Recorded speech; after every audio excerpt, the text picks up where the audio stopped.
Hello નમસ્કાર વિદ્યાર્થી મિત્રો. આપણે કેમિકલ બોન્ડિંગ રાસાયણિક બંધનનો આ લેક્ચર નંબર 4 ચોથો લેક્ચર જે છે એ આપણે લેટિસ એન્થાલ્પી અને બોન્ડ હેબર ચક્ર. ઘણીવાર આમાંથી પ્રશ્નો રિપીટ થતા હોય છે. લેટિસ એન્થાલ્પી કોની વધારે કોની ઓછી, આવા ઘણા બધા પ્રશ્નો છે એ રિપીટ થતા હોય છે, પૂછાતા હોય છે. એટલે એમને અનુલક્ષીને બરાબર આપણે તૈયાર કરવાનું છે. લેટિસ એન્થાલ્પી અને બોન્ડ હેબર ચક્ર. રાસાયણિક બંધનના આ જે લેક્ચરો છે એ બરાબર તમે બોર્ડ વર્ક સાથે સાથે કરતા જજો, કારણ કે ઘણીવાર તમારા ટેક્સ્ટબુકની અંદર ખૂબ જ ઓછું આપેલું છે અને ડિટેલિંગ નથી આપેલું. એટલે આ લેક્ચરોને બરાબર તમારે તૈયાર કરતા જવાના છે. તો ચાલો આપણે જોઈએ લેટિસ એન્થાલ્પી અને બોન્ડ હેબર ચક્ર. પહેલું જોઈએ આપણે લેટિસ એન્થાલ્પી કોને કહેશું. મિત્રો, લેટિસ એન્થાલ્પી એટલે બરાબર ધ્યાનથી આપણે સમજીએ કે મારી પાસે એક મોલ વાયુ પરમાણુ છે, આ Na. આપણે જોઈએ Na આ ગેસિયસ ફોર્મમાં છે. ઈ Na+ વાયુરૂપ અવસ્થામાં હોય અને Cl- આ પણ વાયુરૂપ અવસ્થામાં છે. અને આ બે જોડાય ત્યારે મિત્રો એમાંથી NaCl સોલિડ ફોર્મમાં બને છે, NaCl બને છે. જ્યારે ધન આયન અને ઋણ આયન એકબીજા સાથે જોડાઈને આવું સંયોજન જ્યારે બને છે, આયોનિક સંયોજન 1 મોલ બને છે, 1 મોલ, ત્યારે ધન આયન અને ઋણ આયનો બે જોડાવાને કારણે આ સ્થાયી સંયોજન બને. એટલે કોઈ પણ સંયોજન સ્થાયી રચના જ્યારે બનતી હોય ત્યારે મિત્રો એ હંમેશા ઊર્જા છે એ રિલીઝ કરતા હોય છે, ઊર્જા મુક્ત કરતા હોય છે. બસ આ ઊર્જા એનું નામ લેટિસ એનર્જી, લેટિસ ઊર્જા, લેટિસ એન્થાલ્પી.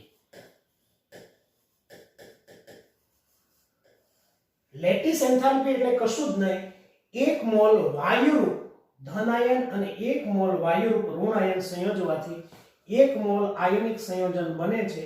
એ દરમિયાન જે ઊર્જાનો ફેરફાર થાય એને એની લેટિસ એન્થાલ્પી કહેવાય. લેટિસ એન્થાલ્પી એટલે 1 મોલ વાયુરૂપ ધન આયન 1 મોલ વાયુરૂપ ઋણ આયન જોડાવાથી 1 મોલ આયોનિક સંયોજન બને છે, ત્યારે જે ઊર્જાનો ફેરફાર થાય એ ઊર્જાને લેટિસ એન્થાલ્પી કહેવાય. એટલે લેટિસ એન્થાલ્પીને આપણે થોડી વ્યાખ્યા જોઈએ તો મિત્રો બરાબર ધ્યાન આપો. 1 મોલ વાયુરૂપ ધન આયન અને 1 મોલ વાયુરૂપ ઋણ આયન સંયોજવાથી બનતા સંયોજન દરમિયાન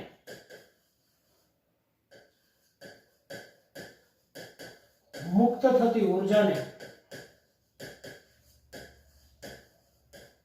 મિત્રો લેટિસ એન્થાલ્પી કહેવામાં આવે છે, લેટિસ એનર્જી કહેવામાં આવે છે, Le.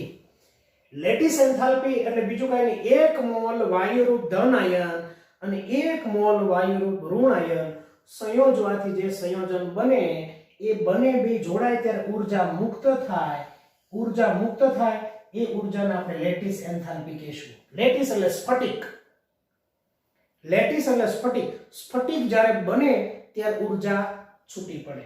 યાદ રાખજો મિત્રો, જેટલી આમાંથી ઊર્જા મુક્ત થાય એટલો જ એ સ્ફટિકને તોડવા માટે તમારે ઊર્જા આપવી પડે. એને એની લેટિસ એન્થાલ્પી કહેવાય. એ લેટિસ એન્થાલ્પી બરાબર જ હોય. એટલે જેટલો પુરોગામી પ્રક્રિયા દરમિયાન ઊર્જા મુક્ત થાય એટલી જ પુરોગામી પ્રક્રિયા દરમિયાન એમાંથી ઊર્જા એને તોડવા માટે એટલી ઊર્જા આપવી પડે. એટલે એની લેટિસ એન્થાલ્પી છે એ આના જેટલી જ હોય છે. બીજી વાત મારે તમે સાથે સાથે કેવી છે બરાબર ધ્યાનથી સમજો. સર્જન ઉષ્મા અને લેટિસ એન્થાલ્પીમાં બંનેમાં ડિફરન્ટ શું છે? આમાં મેં 1 મોલ સંયોજન જ બનાવ્યું છે, પણ આમાં જે 1 મોલ સંયોજન બનાવ્યું છે એ વાયુરૂપ આયનોમાંથી મેં બનાવ્યું છે. હવે બરાબર ધ્યાનથી સમજો. એ સર્જન ઉષ્મા કોને કહેવાય?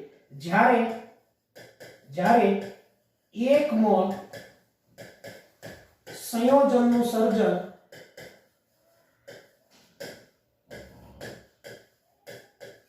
તેમાં રહેલા તત્વોની પ્રમાણ પ્રમાણિત સ્થિતિમાંથી કરવામાં આવે, પ્રમાણિત સ્થિતિમાંથી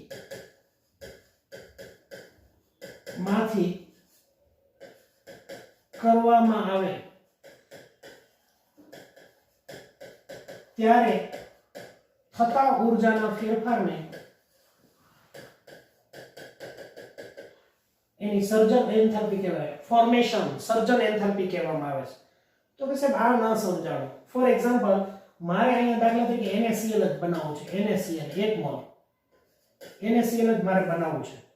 હવે મિત્રો NaCl હું જ્યારે બનાવું છું ત્યારે બરાબર ધ્યાનથી સમજો, 1 મોલ સંયોજનનું હું અત્યારે સર્જન કરું છું NaCl નું, એમાં રહેલા તત્વોની પ્રમાણિત સ્થિતિમાંથી Na Cl2 ને હું જોડું છું. 1 મોલ સંયોજન તેમાં રહેલા તત્વો, આમાં કયા કયા તત્વો રહેલા છે? તો સોડિયમ અને ક્લોરીન છે રહેલા છે. સોડિયમ અને ક્લોરીન જો આમાં રહેલા છે એની પ્રમાણિત સ્થિતિમાંથી, બરાબર ધ્યાનથી સમજો, પ્રમાણિત સ્થિતિ એટલે મિત્રો STP, standard temperature and pressure, STP. એમાં રહેલા તત્વોની પ્રમાણિત સ્થિતિ એટલે STP, સ્ટાન્ડર્ડ 298 કેલ્વિન તાપમાન હોય, એક બાર દબાણ હોય, ટેમ્પરેચર 298 કેલ્વિન તાપમાન હોય, એક બાર દબાણ હોય, તો આ જે સ્થિતિ છે એ સ્ટાન્ડર્ડ એની ટેમ્પરેચર અને પ્રેશર છે.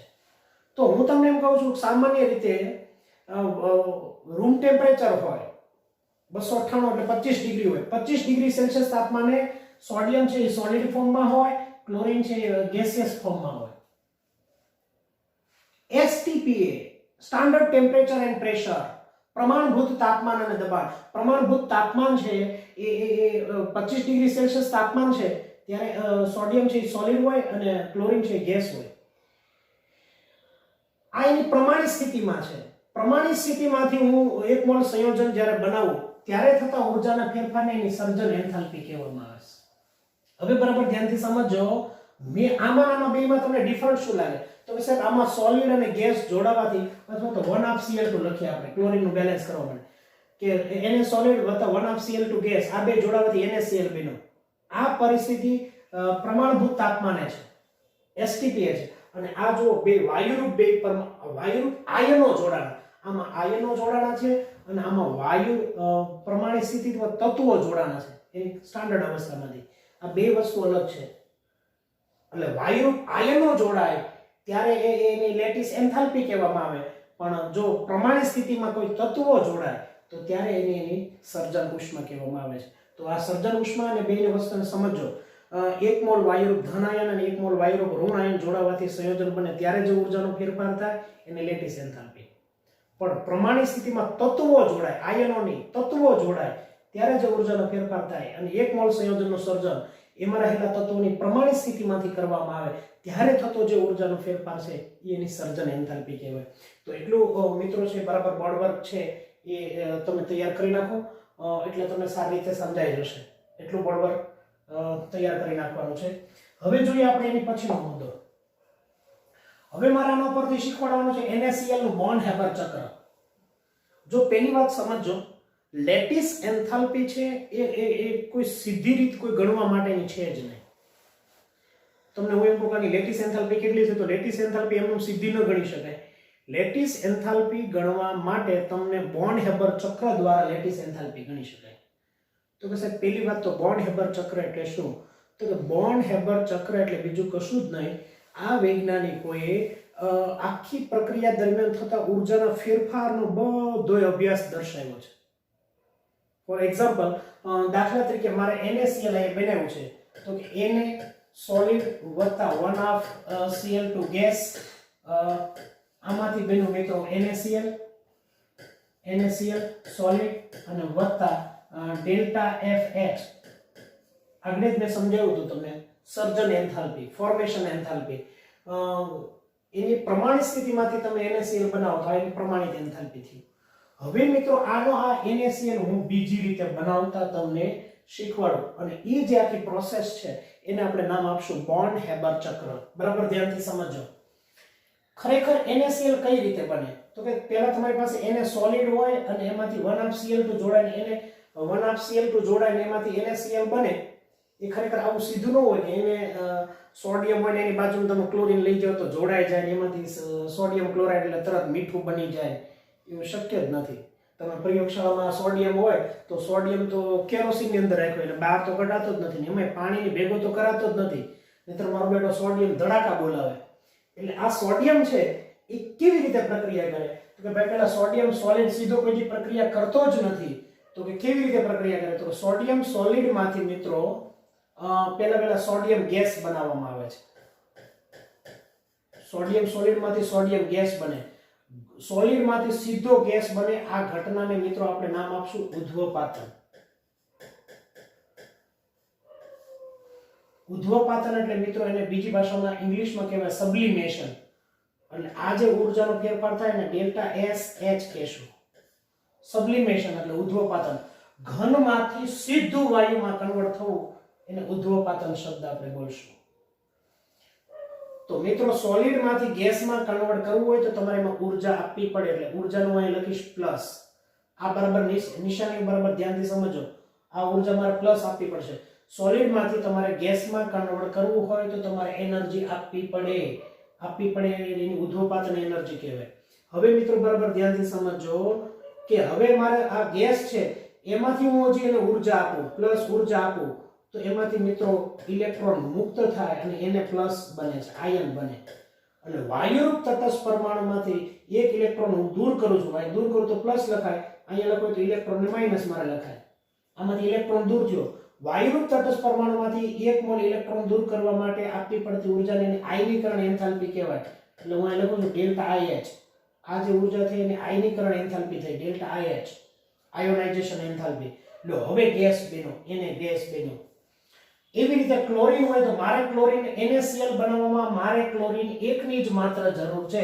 અહીં ક્લોરીન 2 છે તો મારે આનું ડિસોસિએશન કરવું પડશે, એટલે વિયોજન કરવું પડશે. એટલે ડેલ્ટા DEH/2 આનું ટૂંકમાં અડધું કરવા માટે ઊર્જા આપવી પડશે. તો મિત્રો બરાબર ધ્યાનથી સમજો, ડિસોસિએશન એનર્જી છે એ મારે અડધી કરવી પડશે. આને પણ તોડવા માટે મારે ઊર્જા આપવી પડે એટલે હું અહીં ઊર્જા લખું છું પ્લસ, આ ઊર્જા લખું છું. તો શું થશે તો કે Cl ગેસ બનશે. વાયુરૂપ અણુમાંથી ટૂંકમાં આવી રીતે વાયુરૂપ બને ગેસ. એક ક્લોરીન મેં છૂટો પાડ્યો, 2 ક્લોરીન હતા, આ Cl2 હતું ખરેખર Cl2, તો આ બંધને તોડવો પડે, મારે એક જ ક્લોરીન મારે રાખવો છે. તો એને ડિસોસિએશન કર્યું, વિયોજન મેં કર્યું અને એક ક્લોરીન બનાવ્યો, આ ગેસ બન્યો. હવે ક્લોરીન ગેસ બન્યો છે એ ક્લોરીન નથી જોડાતો, ક્લોરીન આયન જોડાય છે. એટલે Cl- મારે કરવું હોય ગેસ, Cl- કરવું હોય તો મિત્રો આ ક્લોરીનમાં એક ઇલેક્ટ્રોન ઉમેરવો પડે. Cl એક ઇલેક્ટ્રોન મેળવે તો થાય, તો મેળવે ને ત્યારે એ જે એનર્જી હોય એને કહેવાય delta EGH, electron gain enthalpy. Electron gain enthalpy તમે આગળ ભણી ગયા છો. ઇલેક્ટ્રોન પ્રાપ્તિ એન્થાલ્પી, આ ભાઈ છે ઇલેક્ટ્રોનને પ્રાપ્ત કરે છે, અને જ્યારે પ્રાપ્ત કરે ઇલેક્ટ્રોન અંદર ઉમેરાય ત્યારે ઊર્જા છૂટી પડે એટલે હું લખું છું માઈનસ. અને હવે આ Na+ વાયુરૂપ Na ધન આયન અને વાયુરૂપ ઋણ આયન આ બે જોડાય અને હવે પછી આ સંયોજન બને ત્યારે જે ઊર્જા છૂટી પડે એટલે માઈનસ, બસ એ ઊર્જાને લેટિસ એનર્જી કહેવામાં આવે છે. મિત્રો ખરેખર આ વાયુરૂપ ધન આયન અને વાયુરૂપ ઋણ આયન જોડાઈને પછી NaCl બનાવે છે. તો મેં NaCl બનાવવા માટેનો આખો જે આ ડાયાગ્રામ આપ્યો છે ને, બસ આ ડાયાગ્રામનું નામ બોર્ન-હેબર ચક્ર. એટલે પેલા બરાબર ધ્યાનથી સમજી લો, બોર્ન-હેબર ચક્ર પેલા સમજી લેવાનું છે બરાબર. તમારી પાસે Na સોલિડ છે તો સોલિડમાંથી પેલા ગેસ કરવો પડે, ગેસમાંથી પછી ઇલેક્ટ્રોન દૂર થાય. ઇલેક્ટ્રોન સીધો ઘનમાંથી દૂર ન થતો, ઘનમાંથી તમે વાયુમાં કન્વર્ટ કર્યો પછી ઇલેક્ટ્રોન દૂર થયો. ઘનમાંથી વાયુ થયું, ઉદ્ધવપાતન. ઘનમાંથી વાયુ કરવા માટે ઊર્જા આપવી પડે એટલે પ્લસ. હજી એને ઊર્જા છે ને એને થોડુંક હું અલગ રીતે હાઇલાઇટ કરતો જાઉં. ચાલો ને, ઊર્જા છે ને હાઇલાઇટ કરતો જાઉં.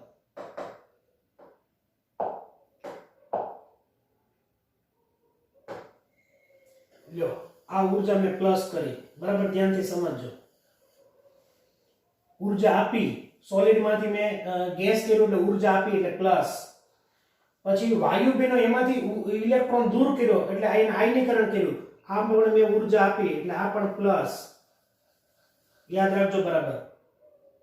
અહીંયા ઉર્જા P, સોલિડ માંથી ગેસ કર્યો ઉર્જા આપી, ગેસમાંથી ઇલેક્ટ્રોન દૂર કર્યો એમાં પણ મેં ઉર્જા આપી. હવે મિત્રો બરાબર ધ્યાનથી સમજો, આ બે ક્લોરીન માંથી મારે એક ક્લોરીનની જરૂર પડે એટલે ડિસોસિએશન કર્યું તો એને તોડવા માટે પણ મારે ઉર્જા આપવી પડી, તો આ પણ ઉર્જા મેં આપી એટલે પ્લસ. પણ જ્યારે વાયુ બન્યો એક ક્લોરીન એક છૂટો પડી ગયો, એક ક્લોરીનમાં મારે ઇલેક્ટ્રોન દાખલ કરો ત્યારે ઉર્જા છૂટી પડે છે એને જો હું થોડુંક અલગ સિમ્બોલથી વડે હાઇલાઇટ કરીશ. જો અહીંયા અઘરું થયું, અહીંયા ઉર્જા આપવી પડી, અહીંયા આપવી પડી, અહીંયા આપવી પડી, અહીંથી ઉર્જા દૂર થઈ. અને મિત્રો જ્યારે ધન આયન અને ઋણ આયન જોડાય ત્યારે પણ ઉર્જા દૂર થાય, એટલે આ દૂર થયું એટલે આ પણ માઈનસ. અને આ બધી ઉર્જાનો સરવાળો એ એટલી ઉર્જા જેટલો થાય. યાદ રાખો મિત્રો, એક સરસ મજાનો રૂડો, રૂપાળો અને ઉંમરલાયક એક મસ્ત મજાનો વૈજ્ઞાનિક થઈ ગયો. એનું તમને બહુ સરસ મજાનું હું સમજાવું છું. એ વૈજ્ઞાનિકનું નામ છે હેન્સભાઈ. શું નામ છે? હેન્સભાઈ.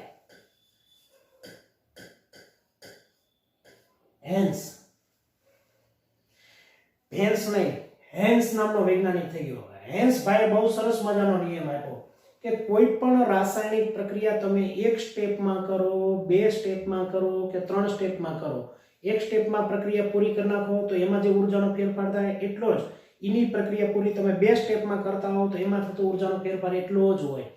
એની પ્રક્રિયા તમે ત્રણ સ્ટેપમાં પૂરી કરો તો ઉર્જાનો ફેરફાર એટલો જ હોય.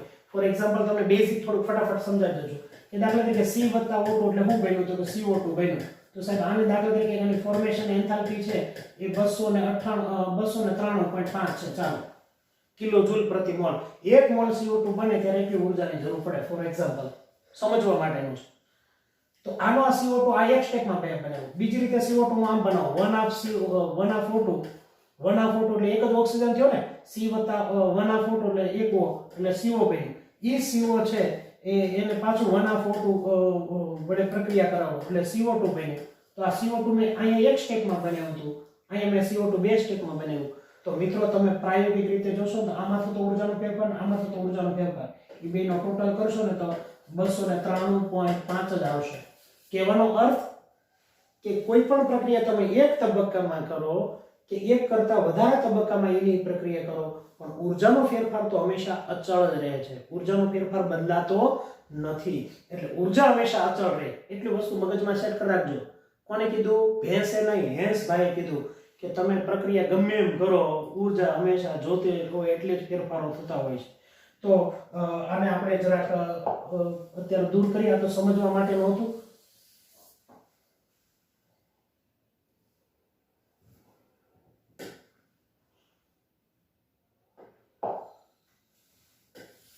દૂર કરીએ આપણે. હવે આ હેન્સભાઈએ સમજાવ્યું તો હવે હું તમને આની આ પ્રક્રિયા સમજાવું છું કે આમાં થતો જે ઉર્જાનો ફેરફાર છે, બરાબર ધ્યાનથી આપણે સમજીએ કે આ જે ઉર્જા કેટલી હોય, ફોર્મેશન એન્થાલ્પી, સર્જન ઉષ્મા કેટલી છે તો કે આ બધાના સરવાળા જેટલી. તો બધાય કઈ કઈ વસ્તુ છે ચાલો મને કહો. તો કે પહેલું છે ડેલ્ટા SH સબ્લિમેશન, ઉદ્ધોપાતન, વત્તા આમાં કઈ ઉર્જા ઉમેરી હતી આપણે? આયોનાઇઝેશન એટલે ડેલ્ટા IH, વત્તા એમાં કઈ ઉર્જા ઉમેરવાની આપણે? તો કે ડિસોસિએશન, તો કે ડેલ્ટા DE/2.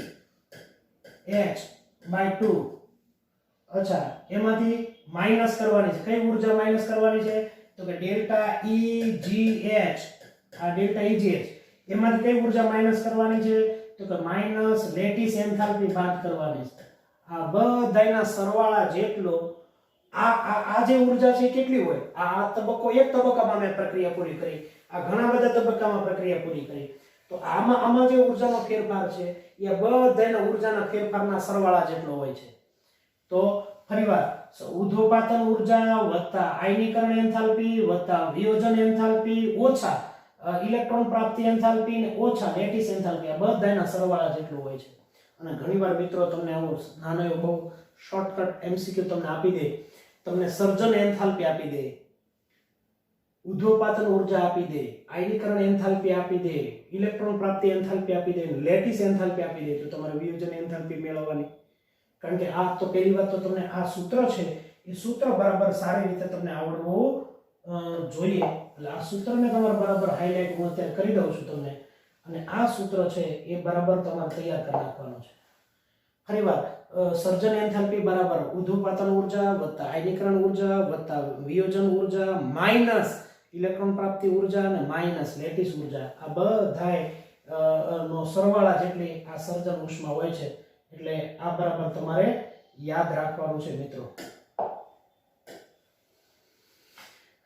તો એટલું બધાને આવડી જશે તો આ હતું સોડિયમ ક્લોરાઇડ નું બોન્ડ હેબર ચક્ર દોરવાનું છે જાતે સોડિયમ સોલિડ સોલિડ માંથી ગેસ એટલે ઉર્ધ્વપાતન ગેસ માંથી આયન ઇલેક્ટ્રોન મુક્ત થાય એટલે આયનીકરણ ક્લોરીન 2 હતા એમાંથી તોડી નાખવાનો એટલે એક ક્લોરીન ગેસ એટલે વિયોજન ગેસ બેનો એમાં એક ઇલેક્ટ્રોન ઉમેરવાનો એટલે ઉમેરો એ ઇલેક્ટ્રોન પ્રાપ્તિ એન્થાલ્પી પછી Na+ અને Cl- બે જોડાઈને NaCl બનાવે એ લેટિસ એન્થાલ્પી અને લેટિસ એન્થાલ્પી પ્રાયોગિક રીતે સાબિત થયું છે કે આ લેટિસ એન્થાલ્પી અને સર્જન એન્થાલ્પી આ બધાયનો લેટિસ એન્થાલ્પી ટોટલ છે એ અને સર્જન એન્થાલ્પી બે સમાન જ હોય છે આ બધાયનો સરવાળો એ અને સર્જન એન્થાલ્પી જેટલો હોય છે તો મિત્રો આ બરાબર સૂત્ર તૈયાર કરવાનું છે એકવાર પ્રશ્ન પૂછાઈ પણ ગયો છે આને આધારિત એટલે એ પ્રમાણે તમારે બરાબર તૈયાર કરવાનો છે ચાલો હવે આપણે બીજું એક જોઈએ ઉદાહરણ કોનું જોવાનું છે તો MgO નું તો MgO નું ઉદાહરણ આપણે જોવાનું છે તો MgO બરાબર ધ્યાનથી સમજો ચાલો Mg solid વત્તા 1/O2 ગેસ તો આમાંથી શું બને MgO solid અને વત્તા સર્જન ઉષ્મા ડેલ્ટા FH સર્જન એન્થાલ્પી હવે બરાબર ધ્યાનથી સમજો Mg વત્તા O એટલે MgO હવે પહેલી વાત અત્યારે આપણે 1/O2 કાઢી નાખીએ Mg 1/O2 એટલે MgO જ બન્યું ચાલો MgO કઈ રીતે બનાવ્યું તો કે Mg સોલિડ માંથી પહેલા શું બનાવવાનું છે બોલો તો કે સાહેબ Mg સોલિડ માંથી Mg ગેસ બનાવવાનું છે ચાલો પહેલા ગેસ સોલિડ માંથી ગેસ બનાવશો એ ઊર્જાને કઈ કહેશો તો કે ડેલ્ટા SH સબ્લિમેશન આ ઊર્જા તો સાહેબ આપવી પડશે એટલે પ્લસ હાલો સો ગેસ બેનો એમાંથી એક ઇલેક્ટ્રોન દૂર કરવો છે તો ઇલેક્ટ્રોન દૂર કરવા માટે જે ઊર્જા આપવી પડે એને આયનીકરણ ઊર્જા કહેવાય આ પણ ઊર્જા આપવી પડે તો કે પ્લસ અચ્છા પ્લસ કરો એટલે ઊર્જા આપો એટલે શું બન્યું તો કે Mg પ્લસ બન્યો ગેસિયસ ફોર્મમાં હજી પ્લસ નથી બનતો Mg ની સંયોજકતા +2 છે હજી એક ઇલેક્ટ્રોન દૂર કરવો છે હજી એક ઇલેક્ટ્રોન દૂર કરવો એ પણ આયનીકરણ જ કેવું કહેવાય તો આ આયનીકરણ પહેલું થયું આ આયનીકરણ બીજું થયું અને હવે હું બન્યું કયો મને તો કે Mg+2 બન્યું અને ગેસ બન્યો હાલો Mg+2 સુધીમાં આપણે પહોંચાડી દીધું ચાલો હવે અહીં O2 છે તો O2 માંથી મારે વિયોજન કરવું છે એટલે ડિસોસિએશન મારે કરવું પડશે DEH/2 તો આમાં પણ ઊર્જા આપવી પડશે એટલે O2 માંથી 1/O2 માંથી ટૂંકમાં O2 માંથી 1/O2 એટલે કે એક ઓક્સિજન છૂટો પડી ગયો ગેસિયસ ફોર્મમાં એટલે લખી નાખો 1/O2 O2 માંથી મારે એક ઓક્સિજનની જરૂર પડી ગેસિયસ ફોર્મમાં અચ્છા આ ગેસિયસ ફોર્મમાં છે એને બંધને તોડ્યો છે અને ઓક્સિજન એકલો છૂટો પાડ્યો છે એટલે ઊર્જા આપી હવે આ એક ઇલેક્ટ્રોન મેળવે છે એટલે ઇલેક્ટ્રોન મેળવીને ઇલેક્ટ્રોન પ્રાપ્તિ એન્થાલ્પી કહેવાય ડેલ્ટા EGH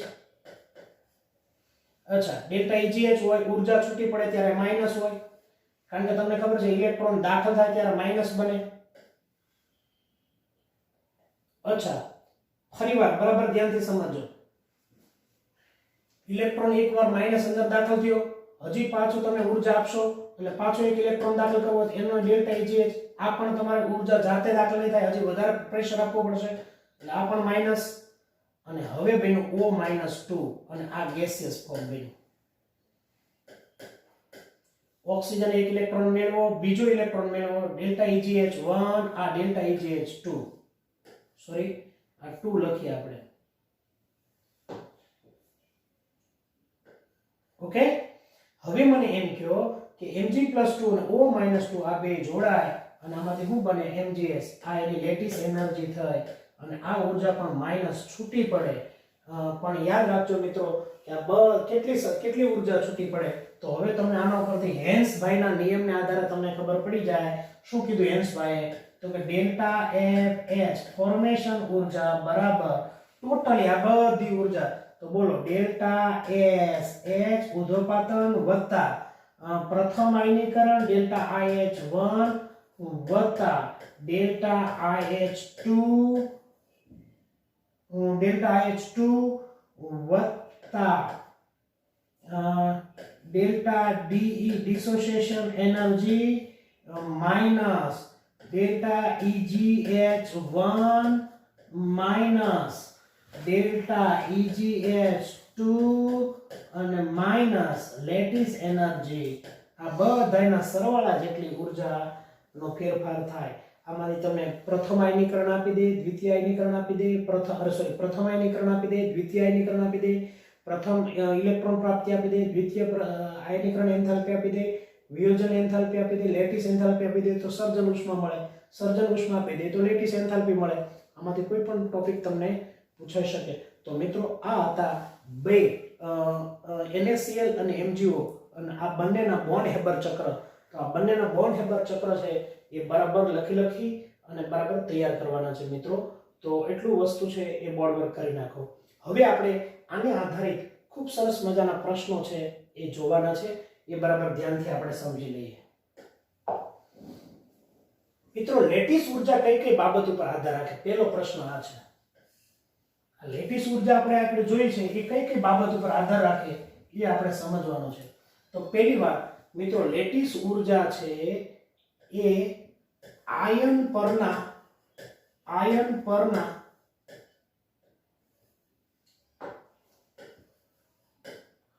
વીજભાર પર આધાર રાખે છે,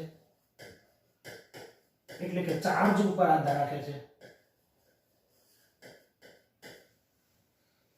આયન પરના ચાર્જ ઉપર આધાર રાખે છે.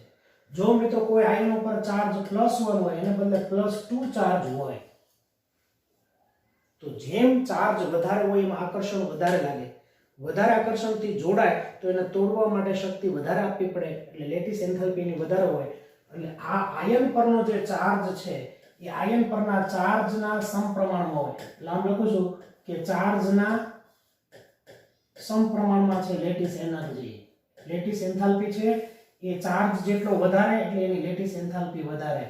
કારણ કે તમે આવું ભણી ગયા છો કે ખરેખર કોઈ પણ બે પદાર્થો વચ્ચેનું આકર્ષણ લાગતું હોય તો આ તમે ભણી ગયા છો Q M1 M2 અથવા તો ચાલો આ જવા દો Q1 Q2 upon r2 આવું ભણી ગયા છો ને. Q1 Q2 upon r2 બેયના charge હોય, બંને વચ્ચેનું જે આકર્ષણ હોય એ આકર્ષણ બળો જે છે એ આકર્ષણ બળોના સમપ્રમાણમાં સીધો સંબંધ હોય છે.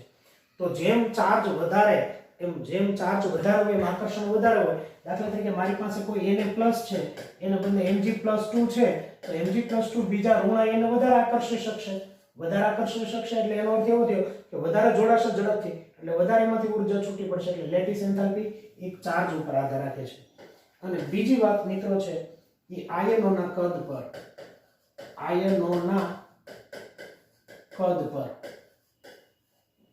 જો મિત્રો આ નાનું આયન છે, આ મોટો આયન છે. હવે બરાબર ધ્યાનથી સમજો. આનું એક કેન્દ્ર અહીંયા સુધીનું આકર્ષણ હોય એના કરતાં આનું આકર્ષણ ઓછું હોય. આનું અહીંયા આકર્ષણ હોય એના કરતાં આનું બહાર આકર્ષણ ઓછું લાગે. જેમ કદ મોટું હોય એમ આકર્ષણ ઓછું લાગે તો તોડવા માટે બહુ શક્તિનો જરૂર પડે એટલે એની લેટિસ એન્થાલ્પી આની ઓછી હોય. જેનું કદ મોટું એની લેટિસ એન્થાલ્પી વધારે. એટલે બીજી વાત છે, કદ અને લેટિસ એન્થાલ્પીનો સંબંધ છે એ મિત્રો વ્યસ્ત સંબંધ છે. અથવા તો બીજી ભાષામાં આમ મારે ન લખવું હોય તો આમ લખી શકાય કે લેટિસ એનર્જી ચલે છે 1/કદ. કદ અને લેટિસ એનર્જી છે એમની બેયની વચ્ચેનો સંબંધ છે એ વ્યસ્ત સંબંધ છે. તો બે જ વસ્તુ, એક વીજભાર એટલે કે ચાર્જ અને બીજું કદ, આ બે બાબત ઉપર એ લેટિસ એનર્જી છે એ આધાર રાખતી હોય છે. હવે આપણે એક મુદ્દાઓ છે એ એક મુદ્દાઓની આપણે ચર્ચાઓ કરીએ એટલે તમને સારી રીતે સમજાશે. ચાલો હવે તમને આવો એક પ્રશ્ન આપ્યો છે કે NaF, Mgf2 અને AlF3 માં લેટિસ ઉર્જાનો ક્રમ લખો. તો પહેલી વાત, અહીંમાં આયનો સરખા છે F અને F. જે આયનો સરખા હોય એમાં કમ્પેરિઝન કરવાની આવતી જ નથી. હવે પ્રશ્ન એવો આવ્યો કે આમાં Na+ છે, આમાં તો Mg+2 છે અને આમાં તો Al+3 છે. બરાબર ધ્યાનથી સમજો. Sodium, magnesium, aluminium, silicon, phosphorus, sulphur, chlorine, argon એક જ આવર્તના તત્વો છે. એટલે કદની તો કમ્પેરિઝન કાંઈ થશે જ નહીં. પરંતુ મિત્રો યાદ રાખો, આનો ચાર્જ 1 છે, આનો ચાર્જ 2 છે, આનો ચાર્જ 3 છે. એટલે આનો વીજભાર વધારે છે. તો આનો વીજભારનો ક્રમ મારે લખવો હોય તો વીજભારનો ક્રમ કેટલો છે? તો એનો ચાર્જનો ક્રમ મારે લખવો હોય ચાર્જ, તો કોનો ચાર્જ વધારે? તો કે સાહેબ એલ્યુમિનિયમનો ચાર્જ વધારે, પછી મેગ્નેશિયમ અને પછી સોડિયમ. તો ચાર્જ આપણે ભણ્યા હતા કે ચાર્જ ચલે છે લેટિસ એન્થાલ્પી. લેટિસ એન્થાલ્પી એ વીજભારના સમપ્રમાણમાં, જેનો ચાર્જ વધારે એની લેટિસ એન્થાલ્પી વધારે.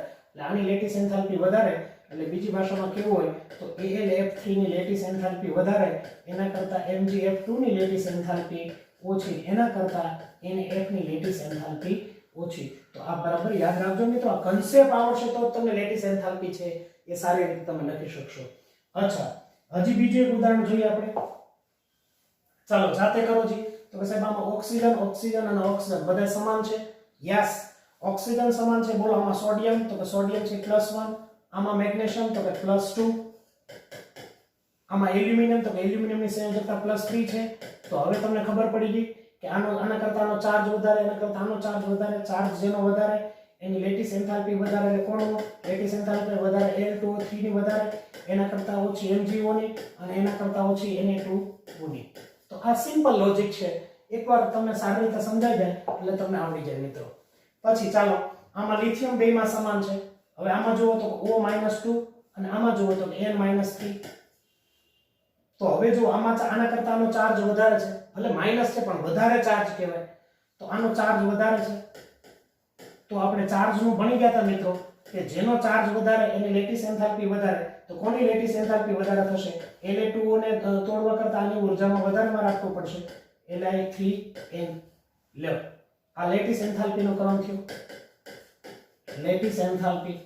તો સિમ્પલ લોજિક છે મિત્રો કે જો એકવાર તમને બરાબર આવડી ગયું હોય તો ટોપિક સમજાઈ ગયો હોય તો કોઈ મુશ્કેલી પડે નહીં. ચાલો, NaCl અને KCl. તો આમાં Cl બેયમાં કોમન છે, ઋણાયન બેયમાં સમાન છે. તો આમાં શું બાકી રહ્યું? તો કે Na+ અને K+. હવે આ બેયનો ચાર્જ પણ સરખો છે. ચાર્જ સરખો હોય તો શું લેવાનું? તો કે સાહેબ તો કદને ધ્યાનમાં લેવાનું. તો તમને ખબર છે સોડિયમ કરતા પોટેશિયમનું કદ મોટું છે, કારણ કે આ પહેલો સમૂહ છે. લિથિયમ, સોડિયમ, પોટેશિયમ, રૂબેડિયમ, સીઝિયમ અને ફ્રાન્સિયમ. તો સોડિયમ કરતા આના કદ કરતા પોટેશિયમનું કદ મોટું છે. કદ આનું મોટું છે. પરંતુ મિત્રો યાદ રાખો, લેટિસ એનર્જી ચલે છે 1/કદ. કદના વ્યસ્ત પ્રમાણમાં છે. યાદ કરો, જેનું કદ મોટું હોય એને આકર્ષણ ઓછું લાગતું હોય. આકર્ષણ ઓછું લાગતું હોય એટલે લેટિસ એન્થાલ્પી ઓછી હોય. તો આમાં લેટિસ એન્થાલ્પી કોની? આનું કદ મોટું છે તો લેટિસ એન્થાલ્પી NaCl ને વધારે. તો NaCl ને તોડવા માટે વધારે શક્તિ આપવી પડે કમ્પેર ટુ KCl. તો આ થયો લેટિસ એન્થાલ્પીનો ક્રમ. ચાલો હજી એક ઉદાહરણ જોઈએ આપણે મિત્રો. ચાલો હવે ફટાફટ NaF, NaCl, NaBr. જો આમાં તો Na કે કોમન છે તો F- Cl- અને Br-. હવે આમાં ચાર્જ પણ સરખો છે. કદનું જોઈએ, ચાર્જ સરખો છે. જો આમાં ધન આયનો સરખા છે, ઋણ આયનો અલગ અલગ છે, તો ઋણ આયનોના ચાર્જ બધાયના સરખા છે. ચાર્જ સરખા હોય તો કદ જોઈએ, તો કદ આમાં Br નું મોટું, કારણ કે હેલોજન છે. ફ્લોરિન, ક્લોરિન, બ્રોમિનનું કદ મોટું છે, નીચે જ આવે. તો આનું કદનો ક્રમ આ આવ્યો. તો કદનો ક્રમ જે આવે એના કરતા લેટિસ એનર્જી ચલે છે 1/વોલ્યુમ. કદથી વ્યસ્ત સંબંધ છે. તો NaF છે એની લેટિસ એન્થાલ્પી મિત્રો વધારે થશે કમ્પેર ટુ NaCl અને NaBr. તો આ લેટિસ એન્થાલ્પીનો મારા ખ્યાલ મુજબ તમને ખૂબ સારો ક્રમ તમને સમજાઈ ગયો છે. તો આ પણ બરાબર તૈયાર કરી નાખવાનો છે મિત્રો. આવડી જશે મારા ખ્યાલ મુજબ એટલો ક્રમ તમને. અને છેલ્લું લાસ્ટ વન તમારે જાતે ટ્રાય કરવાની છે. કેટલા જણને આવડે છે એ જરાક જોઈએ. તો કે સાહેબ અહીંયા Na+ અને Mg+2 છે. તો અહીંયા Na+ અને Mg+2 છે. તો આની સાપેક્ષમાં જોઈએ તો આ ચાર્જ આના કરતાનો વધારે છે. ચાર્જની સાપેક્ષમાં જોઈએ તો જેનો ચાર્જ વધારે એની લેટિસ એન્થાલ્પી વધારે. આમ જોઈએ તો આમ થશે લેટિસ એન્થાલ્પી. ચાર્જ ચલે છે એની લેટિસ એનર્જી. તો તમે આમાં શું કહેશો? તો કે તો આમાં આમ થશે થશે NaCl કરતા MgCl2 ની લેટિસ એન્થાલ્પી વધારે થશે એક રીતે. બીજી રીતે તમે આમાં જોશો ને તો આમાં F માઈનસ છે અને Cl માઈનસ છે, તો આમાં બેના ચાર્જ સરખા છે. અને આમાં જો અત્યાર સુધી શું હતું કે ધન આયનો સમાન હતા તો ઋણ આયનોની કમ્પેરિઝન કરતા, ઋણ આયનો સમાન હતા તો ધન આયનની કમ્પેરિઝન કરતા. પરંતુ મિત્રો આમાં એકે સમાન નથી, ધન આયનો જુદા જુદા છે ને ઋણ આયનો જુદા જુદા છે. આવું હોય ત્યારે શું કરવાનું, બરાબર ધ્યાનથી સમજો. આમાં કદની સાપેક્ષમાં જોઈએ તો કદ કોનું મોટું, તો કદ ક્લોરીનનું મોટું. તો આમાં આપણે જોયું તો લેટિસ એન્થાલ્પી ચલે છે 1/કદ. તો આમાં જોઈએ તો આ NaF, સોરી મારે અહીં લખાઈ ગયું NaF લખવાનું છે આપણે. NaF કરતા MgCl2 નું વધારે થાય ચાર્જની વીજભારની દ્રષ્ટિએ જોઈએ તો. આમાં જોઈએ તો NaF કદ જેનું મોટું એની લેટિસ એન્થાલ્પી ઓછી, આનું કદ મોટું એટલે આની લેટિસ એન્થાલ્પી ઓછી, તો NaF ની વધારે થશે. કોના કરતા, તો કે MgCl2 કરતા. લો બેમાં જવાબ અલગ આવે. આમાં MgCl2 ની લેટિસ એન્થાલ્પી વધારે છે અને આમાં NaF ની લેટિસ એન્થાલ્પી વધારે છે. તો મિત્રો જ્યારે બે ચાર્જ અને કદને બેનું જ્યારે કમ્પેરિઝન કરવાનું આવતું હોય ત્યારે મિત્રો કદ જે છે આનું કદ છે, આનું કદ છે ને 80 પાઇકોમીટર છે અને આ આયન 120 pm છે. તો આના કદની સાપેક્ષમાં જોઈએ તો આનું કદ સીધું બમણું નથી થયું. 160 pm થાય તો કદ સીધું બમણું થયું, પણ આમાં કદ તમે જોવા જાવ તો બમણું નથી થતું. પરંતુ મિત્રો અહીંયા ચાર્જ જોવા જાવ તો ચાર્જ સીધો બમણો થાય છે. તો એક નોંધ કરી રાખજો, બરાબર મગજમાં સેટ કરી રાખજો, તમને બરાબર હાઇલાઇટ કરાવું છું. જ્યારે ચાર્જ અને કદની સરખામણી હોય ત્યારે ચાર્જને તમારે પહેલી પ્રાયોરિટી આપવાની, ચાર્જ, અને પછી જ એને તમારે કદને પ્રાયોરિટી આપવાની. એટલે આમાં ચાર્જની સાપેક્ષમાં જોઈએ તો ચાર્જને તમે પહેલી પ્રાયોરિટી આપશો તો આ તમારો જવાબ સાચો છે. કારણ કે ચાર્જ બમણો થાય છે, એ ફેક્ટર બમણો થાય છે, ત્યારે આ ફેક્ટર બમણું નથી થતું, કદ બમણું નથી થતું. એટલે એ ચાર્જની સાપેક્ષમાં ધ્યાન રાખવાનું. તો આવો તો એક સરસ મજાનો લેટિસ એન્થાલ્પીનો એક સરસ મજાનો વિડિયો મિત્રો આવી રીતે બરાબર તૈયાર કરતા રહ્યો. હજી જો તમે લાઈક અને સબસ્ક્રાઇબ ન કર્યું હોય તો તમે લાઈક અને સબસ્ક્રાઇબ કરતા રહેજો. સબસ્ક્રાઇબ કરશો એટલે તરત જ નવો વિડિયો જેટલો મુકાશે એટલું નોટિફિકેશન તમને મળતું રહેશે. કારણ કે આ નીટને અનુલક્ષીને ખૂબ અગત્યના બધા મુદ્દાઓ છે. બીજું તમારા ગ્રુપની અંદર કોઈ મિત્રો હોય તો એને પણ આ થોડું જાણ કરતા રહેજો. કારણ કે ઘણા બધા વિદ્યાર્થી મિત્રો અત્યારે માત્ર 8 આટલા જ મારે છે વેકેશન દરમિયાન, તો એમને પણ થોડુંક માહિતી આપજો અને બધા જ વિડીયો છે બરાબર નોટ કરજો, લખતા જજો. તમારા માટે ખૂબ ઉપયોગી થશે. Thank you.